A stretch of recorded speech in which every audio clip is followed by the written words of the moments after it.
것을 우리에게 기꺼이 주시기를 기뻐하시는 하나님이심을 믿습니다.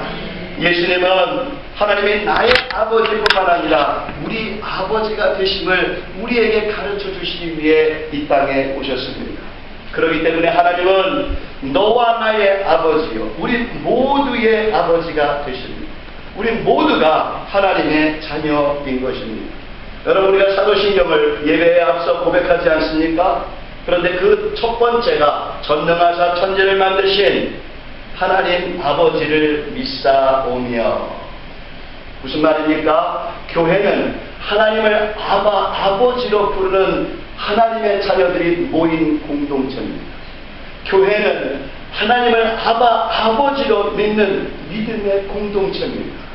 아버지의 자녀들이 모인 곳이 바로 교회입니다. 여기는 어떤 곳입니까? 아버지의 집입니다. 성전은 하나님의 아버지의 집이 바로 성전인 것입니다. 할렐루야. 여러분, 그래서 오늘 우리는 누구의 집에 온 겁니까? 아버지 집에 온 겁니다. 아버지 집에 오신 겁니다. 아멘. 아버지를 찬양하고 아버지께 예배드리고 아버지의 말씀을 듣기 위해 우리가 오늘 나온 겁니다. 그런 우리들에게 아버지께서는 한없는 은혜와 사랑을 부어주시고 십자가의 보혈로 우리를 새롭게 하시고 보혜사의 영 성령을 부어주심을 믿습니다. 아버지의 은혜와 아버지의 그 사랑으로 아버지의 자녀된 권세로 아버지를 기쁘시게 해드리고, 그래서 마침내 아버지의 나라에 다 들어가게 되기를 주의 이름으로 축원합니다. 할렐루야. 옆에 분들하고 한번 인사하지요. 아버지가 나의 하나님이십니다. 다시 한번, 하나님이 우리 아버지십니다. God is good all time. 아멘. 성경은 많은 이야기들을 기록하고 있습니다만, 특별히 성경은 하나님이 어떤 분이신지에 대해서 우리에게 알려주고 가르쳐주는 책이 바로 성경입니다. 그런데 하나님이 어떤 분이신지에 대해서 알려주는 그 내용 중에 가장 기본적이고 가장 중요한 것, 그리고 가장 기쁘고 신나고 감사하고 행복한 것, 그런가 하면 가장 끈끈한 것, 그건 다른 게 아니라 하나님이 바로 나의 아버지시다 하는 것입니다. 그래서 예수님도 이 땅에 오셔서 여러 가지의 이야기를 많이 하셨습니다만, 많은 비유의 말씀도 하셨지만, 특별히 하나님이 나의 아버지, 우리의 아버지라는 사실을 알려주시려고 했습니다. 그래서 가르쳐 주신 기도에도, 주기도문에도 첫 번째가 뭡니까? 하늘에 계신, 어머나, 남의 아버지입니까? 누구? 옆집 아버지입니까? 하늘에 계신 우리 아버지라는 그 기도를 우리에게 가르쳐 주셨어요. 이거를요, 밤낮 없이 하나님 앞에 드리는 일용할 기도로 가르쳐 주셨어요. 그러니까 이 말은 무슨 얘기냐면, 하나님이 우리 아버지라는 사실을 우리 입에서 떠나지 않게 하셨다는 거예요. 하나님은 우리 아버지, 하나님은 우리 아버지, 아버지시다. 이거를 입에 달고 살게끔 만들어 놓은 거예요. 그걸 가르쳐 주신 거예요. 성도님들을 보면은요, 참 성격들이 다 다양하기 때문에 신앙의 모습들도 참 개별적으로 다양합니다. 그래서 기도하는 모습도 다양하고요, 찬양하는 모습도 매우 다양합니다. 어떤 분들이 기도할 때 보면은 되게 아버지를 부르는데, 아버지를 부를 때도 성격 따라 부릅니다. 참 희한하더라고요. 그래서요, 어떤 분은요, 좀 화통한 분은 아버지! 하고 시작을 합니다. 그런데 어떤 분들은요, 그냥 아버지. 이렇게 또 그렇게 기도하는 분도 있습니다. 그런데 성격이 좀 팍팍하는 분은요, 아버지를 부를 때도 보통 예사롭게 부르지 않아요. 아버지! 뭔가 꽉 차있는 듯한 그렇게 아버지를 부르는 분들도 있더라고요. 그런데 어떤 형태로 아버지를 부르든 간에 듣는 아버지는 너무나 반가워하십니다. 너무나 기뻐하시는 거예요. 어떻게 불러도 상관없는 거예요. 여러분, 하나님이 나의 아버지라는 사실을 잊지 마시고 늘 아버지. 이 하나님 아버지가 나의 생각과 입술과 삶 속에서 떠나지 않는가 하고 정말 늘 우리의 삶 속에서 나와 늘 함께 하시는 아버지 하나님의 은혜와 축복이 가득하시기를 다시 한번 주님의 이름으로 축원합니다. 축원합니다. 여러분 앞서 말씀드렸지만 예수님이 십자가에서 피 흘려 죽으신 이유가 무엇입니까? 그건 다른 것이 아니라 하나님 아버지와 자녀된 우리와의 관계를 회복시키기 위해서입니다. 지금도 강단에서 제가 지금 이 말씀을 선포하고 있는데도요, 뭔가 이렇게 좀 답답함이 느껴져요. 뭔가 이렇게 하나님과 막힘없는 소통이 아니라 뭔가 이렇게 좀 답답한 그 어떤 것이 느껴져요. 막힘이 없는 관계가 되어야 되는데, 그래서 그냥 편안하게 아버지 이럴 수 있는 관계가 되어야 되는데 그렇지 못한 그런 관계에 그런 가슴을 가지고 계신 분들이 있어요. 그걸 위해서 예수님이 십자가에 피 흘려 죽으신 거예요. 아멘. 하나님과 나와 그 관계를 온전히 다시 회복시키기 위해서 그래서 예수님이 십자가에서 죽으신 거예요. 그 예수 그리스도를 믿는다면 하나님과 나와 그 자녀된 관계가 회복되고 그래서 하나님께서 약속하신 자녀된 권세를 누리게 되는 줄로 믿습니다. 할렐루야. 여러분 오늘 본문의 말씀을 보게 되면 모세가 이렇게 이야기를 합니다. 그는 네 아버지시여 라고 말합니다. 여러분 이 구약 성경에서 하나님을 아버지라고 표현하는 곳은 가장 먼저 언급한 곳은 바로 여기입니다. 다시 말해서 모세라고 하는 선지자가 지도자가 가장 처음으로 하나님을 아버지라고 표현을 했다는 겁니다. 여러분 모세는 어떤 것의 상징이냐면요 율법의 상징입니다. 구약의 상징입니다. 여러분 모세는 가나안 땅에 들어가지 못했습니다. 그렇잖아요. 모세가 가나안 땅에 들어가지 못한 이유는 여러 가지가 있지만 가장 확실한 이유는 모세는 율법을 상징하는 존재이기 때문에 그렇습니다. 율법이 우리를 하나님에게로 이끌어주는 인도자는 되지만 율법이 우리에게 구원을 주는 것은 아니기 때문입니다. 누가 구원을 주는 겁니까? 예수 그리스도만이 구원을 주십니다. 할렐루야. 그런데 그 구약의 대표적인 율법의 대표적인 모세가 가장 처음으로 하나님을 아버지라고 언급을 했습니다. 그 다음에 예수님이 이 땅에 오셔서 하나님을 우리 아버지라고 언급을 하셨습니다. 그리고 난 다음에 로마서와 갈라디아서를 보게 되면 사도 바울이 하나님께서 우리에게 보내주신 예수 그리스도께서 우리에게 보내주신 보혜사의 성령이 우리 안에 오시면 우리로 하여금 하나님을 아버지로 부르게 하시느니라. 아멘. 다시 말해서 이게 3종 세트에 구약 율법적인 것도 그리고 예수님도 성령님도 하나님을 누구라고 하신다고요? 하나님을 아버지라고 부르신다. 하나님을 아버지라고 우리에게 아버지라는 존재로 그렇게 주셨다는 거예요. 그러니까 이거는요 확실한 거예요. 어느 거로도 딱 들어맞는 거예요. 틀림이 없는 거예요. 그래서 다시 한번 얘기합니다. 하나님이 누구라고요? 누구의 아버지? 나의 아버지신 거예요. 아멘. 아멘. 여러분 구약의 사건 중에서 가장 중요한 사건 중에 하나가 유월절의 사건입니다.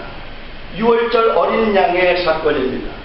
유월절 어린 양의 그 피를 문에 바른 그 가정 안에 있는 사람들은 누구라 할지라도 구원을 받았습니다. 그 누구도 머리털 끝 하나도 상하지 않았습니다. 그 사람이 무슨 출신이고 무슨 죄를 졌고 어떤 일을 했는지 그것은 중요하지 않고 그 사람이 그 양의 피가 바른 그 문 안에 있느냐 없느냐 이것에 따라서 구원이 결정이 되었습니다. 그렇게 해서 구원받았다는 것은 다른 게 아닙니다. 바로 그 자만이 하나님의 자녀다라는 겁니다. 예수 그리스도의 십자가 보혈의 은혜를 믿는 자만이 누구라고요? 하나님의 자녀가 됩니다. 할렐루야. 하나님의 자녀가 아니면 하나님의 나라에 들어갈 수가 없습니다. 하나님의 자녀된 권세를 그 어떤 것도 누릴 수가 없습니다. 이 땅에서는 하나님의 자녀된 권세를 가지고 우리가 살아야 되는데, 그 권세로 우리가 승리하는 삶을 살 수가 있는데, 그 권세를 잃어버리면 우리는 세상을 이기지 못합니다. 하나님의 약속하신 그 모든 은혜도 축복도 누리지를 못합니다. 그런데 그 자녀된 권세를 회복시키기 위해서 누가 오셨다고요? 예수 그리스도가 오신 겁니다. 그리고 그 사실을 누가 증거한다고요? 바로 성령님께서 증거하시는 겁니다. 아멘. 자, 오늘 본문의 말씀은요, 모세가 그렇게 하나님이 우리의 아버지가 되기 위해서 오셨는데, 그 아버지 하나님이 어떤 아버지이신지를 너희가 안다는 겁니다. 첫째는요, 아버지 하나님은 눈동자같이 우리를 지켜주시는 아버지 하나님이시다. 오늘 보면 10절에 보면 여호와께서 그를 황무지에서 짐승이 부르짖는 광야에서 만나시고 호위하시며 보호하시며 자기의 눈동자같이 지키셨도다. 요즘은요, 참 그 세상이, 여기도 지금 여성분들이 많지만 여성 장애 시대, 여성의 인권을 존중하고 이러한 것들을 많이 외치고 그렇게 하다 보니까 여성의 지위와 파워가 굉장히 많이 향상됐습니다. 그런데 그렇게 지위가 향상된 반면에 남성들의 지위와 남성들의 파워는 상대적으로 많이 약화됐습니다. 솔직히 말씀드려서 지금 이렇게 말하면 여기 계신 여자분들은 저 목사님 여성에 대해서 너무 차별하는 게 아니냐 이런 생각을 하실지 모르겠습니다만은, 솔직히 말씀드려서 세상이 지금 굉장히 어수선하고 힘이 들고 혼란스럽고 그런 일들이 많이 벌어지고 있는 이유 중에 하나는 여성이 높아진 것 때문이 아니라 남성들이 너무 낮아졌기 때문입니다. 이게 성경의 원리를 깨고 있습니다. 지금 세상에 그 모든 것들이 이 성경적인 원리와 구조를 깬 그런 방식으로 가다 보니까 세상이 이렇게 어지럽고 어려운 상황으로 지금 몰아가고 있습니다. 아버지들이 젊어 힘 있을 때는 너무 열심히 일을 하는데 너무 쉽게 아버지들이 힘을 잃어버린 거예요. 가정에서조차도 아버지의 힘이 점점 약해져 버렸어요. 그러다 보니까 자녀들을 컨트롤하고 자녀들을 뒷받침해주고 제대로 인도해줄 수 있는 역할들을 잘 못 해내고 있다 보니까 결국에는 가정이 힘들어지고 어려운 그 영향이 세상까지, 사회까지 그렇게 나아가게 되고 있는 겁니다. 그래서 한국에서는 그런 얘기들 하잖아요. 이사 갈 때 남편이 먼저 이삿짐 트럭에 타고 있어야 된다. 아니면 버리고 갈까봐. 이제는 트럭에 먼저 타는 것만으로도 안심할 수 없다고 합니다. 왜냐하면 아예 트럭째 버리고 갈 수도 있기 때문에. 그래서 어떻게 해야 됩니까? 이제는요, 와이프가 아끼는 강아지를 꼭 껴안고 그리고 트럭에 앉아 있어야 돼요. 왜냐하면 절대로 강아지는 버리지 않으니까. 강아지는 데려가도 남편은 버리고 갈까봐 강아지를 꼭 붙잡고 앉아 있어야 남편이 제대로 이삿짐에 같이 따라갈 수가 있다. 참 세상이 지금 이렇게 됐다. 바로 그런 겁니다. 아버지에 대한 그런 존재의 역할과 그런 것들이 점점 약화되고 있다 보니까 세상이 점점 힘들어지는 세상이 되고 있다는 것을 비추어진 그런 이야기라고 할 수 있습니다. 자, 다시 본론으로 들어가서 모세는 하나님 아버지가 자녀들을 어떻게 돌보시냐면 눈동자같이 돌보아 주신다라고 말씀합니다. 여러분, 이 눈동자라는 거예요. 이 눈동자라는 것은요, 정말 예민한 것입니다. 그렇잖아요. 여러분, 조금만 앞에서 뭐가 조금만 움직여도 가장 먼저 딱 오토매티컬리 딱 닫아버리는 게 이게 바로 눈동자, 눈꺼풀입니다. 눈꺼풀은요, 쌍꺼풀만 하라고 있는 게 아니라 오토매틱으로 이 눈 안구를 보호하라고 하나님께서 만들어주신 겁니다.